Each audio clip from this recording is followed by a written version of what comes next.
Hi guys, Oscar Combs here, and welcome to our complimentary webinar, ISO 14001 Understanding Environmental Aspects and Impacts.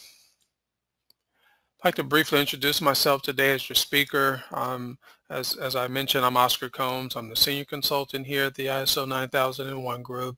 I have over 26 years of experience providing consulting, auditing, and training. Get to work with a lot of different organizations, large, medium, and small, throughout the U.S. and internationally. I do have an MBA from the University of Houston, and I am an exemplar certified lead auditor and principal management consultant. So in this webinar, we're going to dive into ISO 14001:2015, the Environmental Management System Standard. And ISO 14001 requires organizations to determine their environmental aspects and impacts of their operations. Now, many organizations seem to struggle with what this means and struggle with assessing their environmental aspects and impacts. Some organizations don't even think that they have environmental aspects and impacts of their operation. But every organization, whether small, medium, or large, whether you are um, in the office or in the field, we have an environmental aspect and impact. All right, so in this webinar, we're going to discuss clause 6.1.2, environmental aspects, explain environmental aspects and impacts. I'll provide some examples of environmental aspects and impacts, and I will provide you with some guidelines on how you can assess your own environmental aspects and impacts. Before I get into the standard, I'd like to briefly introduce our company, the ISO 9001 Group. We are a consulting, auditing, and training company. We're headquartered here in Houston, Texas. We have 5 regional offices throughout the United States, and our mission is to help companies improve their operations and reduce risk through your management system. Our consultants have an average of 26 years of experience. Our company is ISO 9001 certified, and we have an A+ rating with the Better Business Bureau. I would encourage you to stay logged in for the entire webinar. You know, we will have people submitting questions in the chat. Those questions will come to me, and I will answer those questions at the end of the webinar. So you do not want to miss maybe getting your question answered or me answering other attendees' questions as well. So let's just jump right in, guys. Let's talk about the clause. ISO 14001:2015 clause 6.1.2, environmental aspects. It reads, within the defined scope of the environmental management system, so within the scope of what your company does, your business activities, says your organization shall determine the environmental aspects of its activities. So what are the environmental aspects of your company? So maybe the different processes in your company, the different departments or phases of your business, whether it's a product or service, right? So what are the aspects of when you do business where you may have environmental impacts, okay? That's what it's talking about when it says aspects of your activities or aspects of your products and services. So maybe your product, the aspect of your product has an environmental impact, so you need to consider that. Maybe the aspect of your service that you're providing has an environmental impact, so you need to consider that, okay? That your company can control are those that you can influence.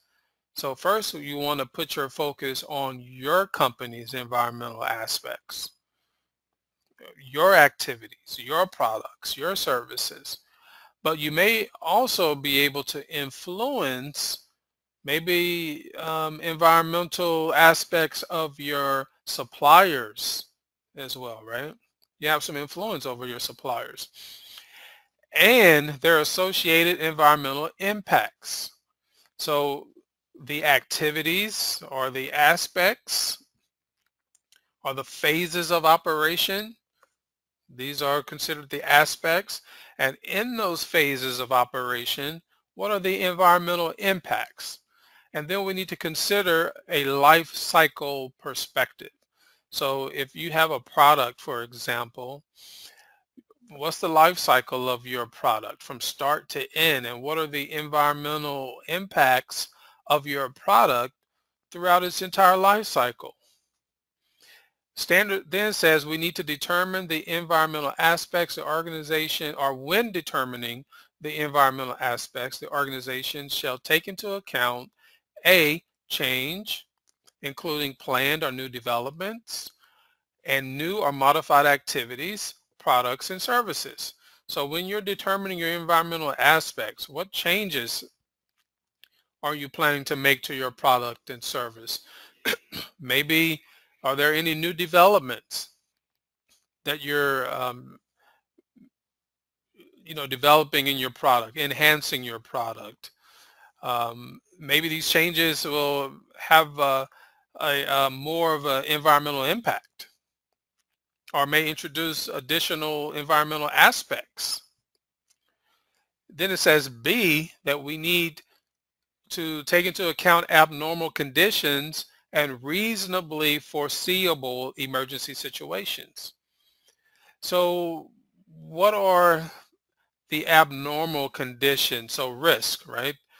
Or what are the foreseeable emergency situations? You could foresee your organization possibly having a spill, for example, or emitting different emissions into the air, for example. These are things that are foreseeable in your operation. It says the organization shall determine those aspects that have or can have a significant environmental impact, i.e. significant environmental aspects, by using established criteria. So you need to determine the aspects that have a significant environmental impact. That's a key word, significant. So we really want to sit down and look at the significant things that our organizations are doing that have a significant impact on the environment, right? Whether this is energy consumption, whether it's the consumption of natural resources, whether it's gases, fumes, things of this nature. We need to really think about it. It says that the organization shall communicate its significant environmental aspects among the various levels and functions of the organization as appropriate. So we should be talking about this internally, not just putting it on a spreadsheet, or it says we need to communicate it. Who do we need to communicate it to? I don't know. Maybe we should start with the R&D group, engineering group, production groups, operation groups, purchasing groups, environmental group, safety, quality. These are some groups that are typically involved in the environmental aspects of your company. And then it says that the organization shall maintain documented information of its environmental aspects and associated environmental impacts, criteria used to determine its significant environmental aspects and significant environmental aspects, right? So it doesn't tell you what type of documented information, because if you guys remember in ISO 9001 2015, we introduced this term, documented information. So that could mean a spreadsheet, or a register, a list. It could mean a lot of different things, a policy, a procedure, okay, work instruction. but it needs to be documented. So typically the document that most people use for this is called a risk register or an aspect and impact register, which is just a spreadsheet. All right, so let's talk about environmental aspects and impacts from a definition standpoint.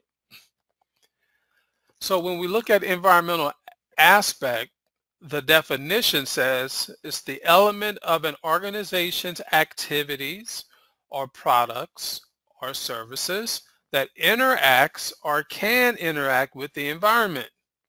So what elements of your organization's activities, products, or services that interact with the environment or can interact with the environment? So you just have to think about that. Is that our production activities? Is that our shipping activities? Is that our field activities? Is that our office activities? I mean, technically, we're always interacting with the environment if we think about it. So your company should sit down and just think about the different aspects of your business, your product, your service that interact or can't interact with the environment. Let's talk about environmental impact. What is that? Environmental impact, the definition reads, change to the environment, whether adverse or beneficial, wholly or partially, resulting from an organization's environmental aspects. So resulting from your company's activities, resulting from your company's products, resulting from your company's service. What change to the environment, whether adverse or beneficial, whether wholly or partially? That's how you have to think about that, right? The aspect is a higher level umbrella, and then impacts come into play based upon the aspect. Okay, so hopefully that gives you an idea in regards to the terms and defining those terms. So let's move on. Let's look at a couple of examples of environmental aspects and impacts. What about printing documents in the office? You know, most people don't think of that as an environmental aspect, but is it? It's an activity, right? When we print, the impact could be that we are, well, the impact is, not could be, it is, that we're consuming electricity, energy. We're consuming paper. Paper is made of trees. It's a natural resource. Use of toner. Toner is made of plastic, right? So if we're consuming electricity, energy, that's a natural resource. It has to be regenerated. If we are consuming paper at a high rate, well, paper is made from trees, so that means we have to go chop down more trees to make more pulp for paper. If we are using a lot of toner, well, we need to make more plastics, right? So remember the standard says significant impact. Okay, maybe if you are a small company, maybe you're thinking, well, that's not a significant impact to me. It may not be, but what if you're a mid-sized or very large organization where they're doing a lot of printing, a lot of printers, a lot of computers, a lot of desktops, a lot of external drives, all of that stuff using power, right? If I'm looking at my computer right now, my computer is using power, the monitor that I'm looking at is using power. So even in the office, it's my point that I'm trying to make, there are environmental aspects to our business. What about, you know, making coffee, We make coffee all the time, right? We stick our little K-cup in the machine and we let it brew. Well, what are we doing with those plastic cups? Those plastic K-cups, they just go into the trash. Most of the time they go to the trash. They're not even put in the recycle bin. You guys know that plastics, they don't break down. Plastics end up in the ocean somewhere. I mean, I've seen this on many news reports.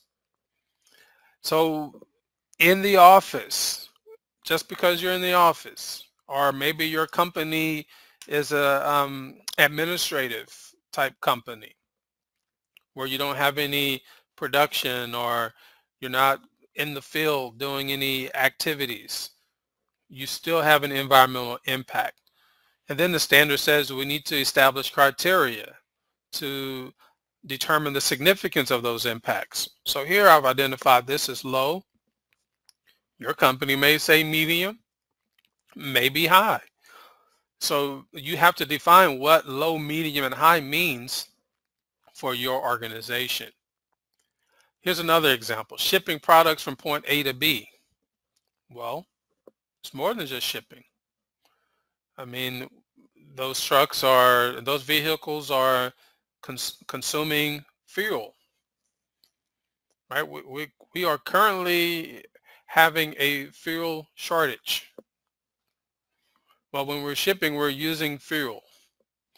All right. Those vehicles are emitting carbon dioxide, creating greenhouse gases, contributing to global warming.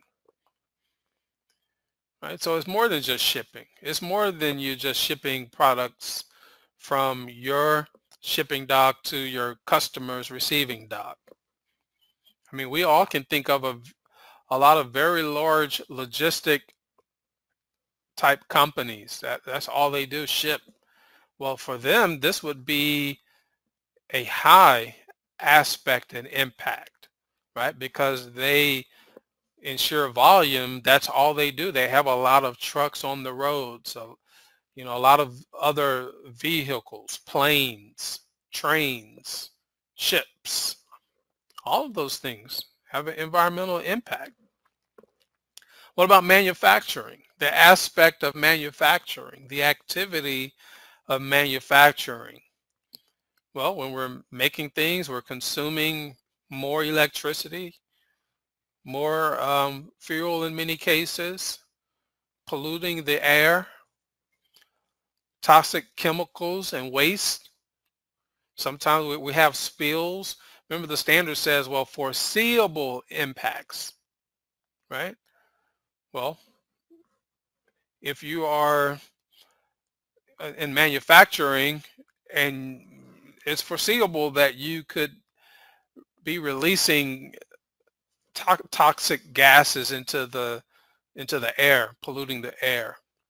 It's foreseeable if you are transporting chemicals or hazardous waste, it's foreseeable that it may spill and have an environmental impact. It's foreseeable.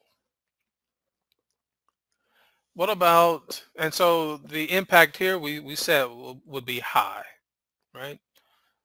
And then recycling. The standard says we need to look at whether we're having an adverse impact on the environment or a positive impact on the environment. So I just chose an example of recycling. Well, when we recycle, we're conserving energy. We are reducing air and water pollution. We are reducing greenhouse gases. We are conserving natural resources. I mean, if you just think about the issue of the K-cups, well, the more K-cups that we use, the companies that make K-cups, they have to make more K-cups. So that's going to increase the need for the use of energy, increase pollution, increase the use of natural resources. Like we talked about paper, right? The more paper we use, the more paper we have to go purchase. The more paper we purchase, those paper manufacturers, the more paper that they have to make, the more trees that have to be cut down. That's why we should be using things like PDF, digital signature. All these things have come into play because organizations are, one, trying to be more efficient.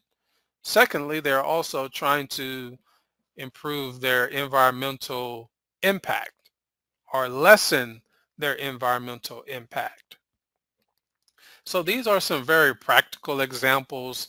I mean, your company may have a lot more technical things, but I just wanted to focus on some practical things that we could talk about.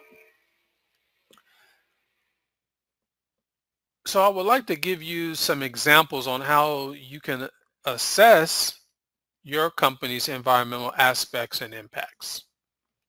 So here's 8 things. First thing you want to do is kind of make a list of all of the processes and activities in your company that may have an environmental impact. Starting at the office. Start in the office. Don't skip the office. And then work your way out into the production floor, and then work your way out in your supply chain, then work your way out into providing your product or service to your customer, shipping it, or people in the field. Okay, we want to kind of think about it like that.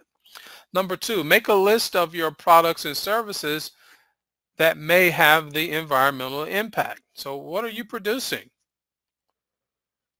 What services are you providing, and do they have an environmental impact? What's the life cycle of your product? Right? Let's say you make computer, laptop. But what's the life cycle of a laptop? And what are the environmental impacts even when using the laptop? And then what happens when at the end of life for the laptop, or even the components, the batteries within the laptop? Of course, the laptop may last longer, but the battery you may need to change out. Well, what are you going to do with the old battery? What are the environmental impacts of just not disposing of that properly? Right? Number 3, determine the aspects of your operation where the environmental impact is recognized. Okay, well, is this in doing office administration activities? Is this during the supply chain process? Is it during production? Is it during packaging, shipping? What are the different aspects where the environmental impact is recognized? Once we understand that, we want to register the aspect and impact onto a register. It could be called an aspect and impacts register. That would be your documented information. Okay, then you want to determine the criteria of the severity of the impact. Low, medium, or high is what I used in the example. Then you want to define what low, medium, or high means to your organization. All right, once you have that, so in the register, then you want to identify the controls that your company is putting in place to mitigate the negative environmental impacts. Or you could be putting things in on how you're enhancing, improving the environment as well. Remember, the standard says not only adverse impact, but positive impacts as well. All right, so you want to do all of that, list all of your aspects and impacts, just kind of like we did in the previous example. Now, once you have that aspect and impacts register, that's not a one-time exercise. You want to continue. That's a living document. You want to review that register. You want to keep it up to date. You want to ensure that those controls are still effective. You want to make sure, as the standard said, maybe you've introduced a new process. Maybe you're changing your consumable or your raw material. Maybe you are introducing a new product or changing a product. Okay, when we make changes, we could be introducing additional environmental aspects and impacts, or we could be improving. So we want to keep that up to date, and then you want to continue to take any necessary preventive corrective action. Okay, so those are 8 steps that you can use to assess your environmental aspects and impacts. All right, so I want to leave a little time for some questions and answers. I do have a couple of questions here. Let's see. So the first one reads, we just work in the office, so why do we need to assess our environmental aspects and impacts? I knew I was going to get this question because this is a very common question. People in the office do not relate to environmental aspects and impacts because they think they don't have any environmental impacts. Well, as I mentioned, everybody in the office, we come into the office, we turn on our lights. First thing we do, turn on the light and we boot up the computer. Well, that's consumption of electricity, which is energy, which is a natural resource. Okay, we're consuming that. And then what do? We go into the break room and we start making coffee. More consumption, more use of electricity. Well, think about, as I mentioned, you taking the K-cup, which is made out of plastic, putting it into the coffee machine. All right, well, the more plastic we use, the more they have to produce more plastics. Plastics do not break down. What about the paper? Then we start printing things, okay? More paper we use, the more trees that are consumed. Another natural resource. You know, at some point we're going to run out of all of these resources, guys. So that's the whole point. Even in the office, we do have environmental aspects and impacts. All right, so hopefully that helps address that question. Here we got another question. It reads, can we use our risk assessment process to identify environmental aspects and impacts? Yes, you can.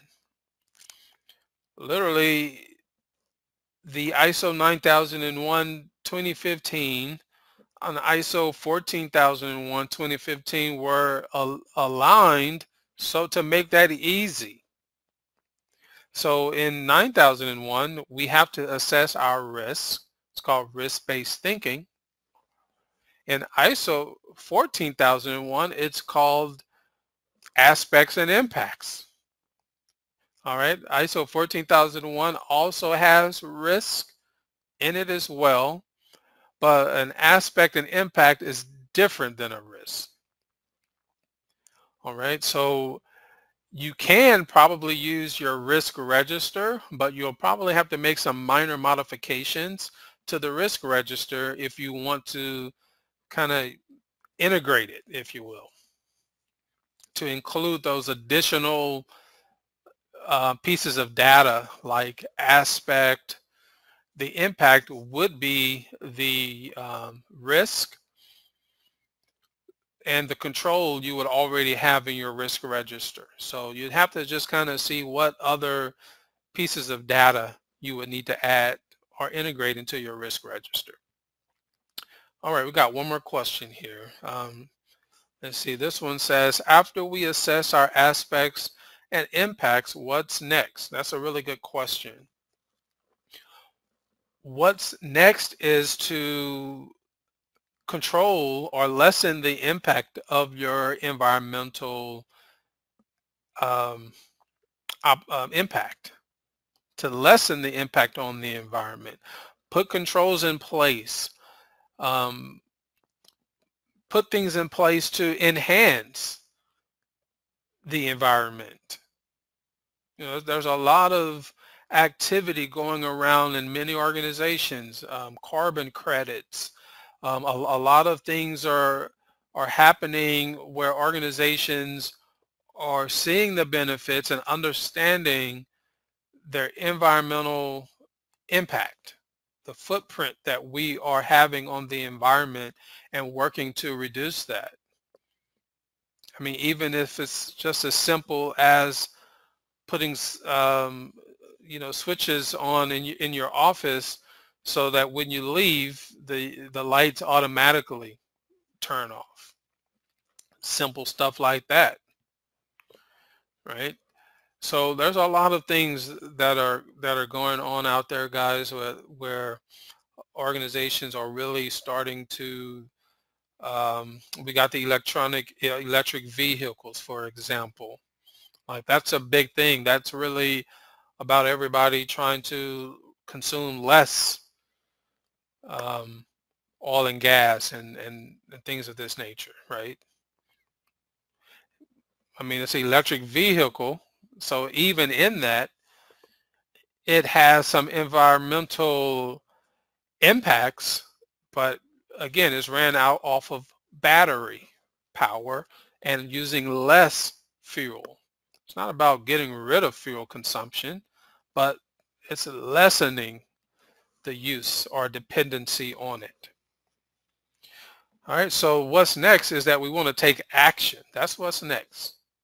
So it's not just putting it in the register. It's not about just your ISO auditor. It's not about just putting it in your manual.